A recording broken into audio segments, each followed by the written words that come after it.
హైదరాబాద్ నగర జీవన ప్రమాణాలను మెరుగుపరచడంలో భాగంగా ట్రాఫిక్ ఇబ్బందులను తొలగించడానికి మెట్రో విస్తరణ, ఎలివేటెడ్ క్యారిడార్ల నిర్మాణం చేపట్టడం వంటి బృహత్తరమైన ప్రణాళికలతో ప్రభుత్వం ముందుకు వెళ్తుందని ముఖ్యమంత్రి రేవంత్ రెడ్డి చెప్పారు.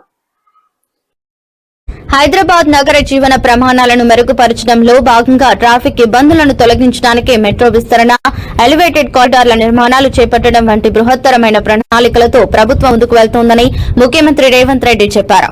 ఓఆర్ఆర్ లోపలే కోర్ అర్బన్ ప్రాంత పరిపాలన మొత్తం ఒక గొడుగు కిందకు తెచ్చి హైదరాబాద్ నగర అభివృద్ధికి స్పష్టమైన రోడ్ మ్యాప్ ను రూపొందించామని చెప్పారు.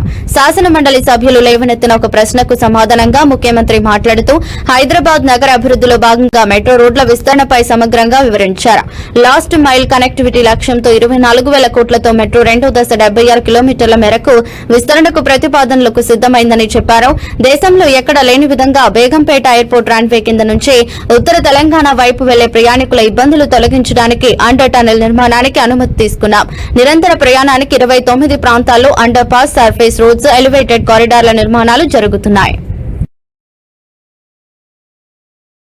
ఉత్తర తెలంగాణ మొత్తం అక్కడి వరకు వచ్చి బాటిల్ నెక్ అయిపోతుంది అధ్యక్ష. మీ కరీంనగర్, ఆదిలాబాద్ నుంచి ఆ ప్రాంతాల నుంచి ఎవరు వచ్చినా ఎగ్జాక్ట్ గా మీకు ఆ కంటోన్మెంట్ ఏరియాకు రాగానే ఇంచు టు ఇంచు కదలాల్సిన పరిస్థితి వచ్చింది అధ్యక్ష. అందుకే ఈరోజు ఈవెన్ బేగంపేట ఎయిర్పోర్ట్ లో కూడా ఎయిర్పోర్ట్ మధ్యలో నుంచి ఈరోజు అండర్ పాస్ మనం అనుమతి తీసుకొచ్చినాం అధ్యక్ష. ఎయిర్పోర్ట్ అథారిటీ ఆఫ్ ఇండియా నుంచి దేశంలో ఎక్కడ కూడా పైన విమానాలు ఎగురుతుంటే ఎయిర్పోర్ట్ రన్వే కింద నుంచి రోడ్ ఎక్కడ లేదు అధ్యక్ష.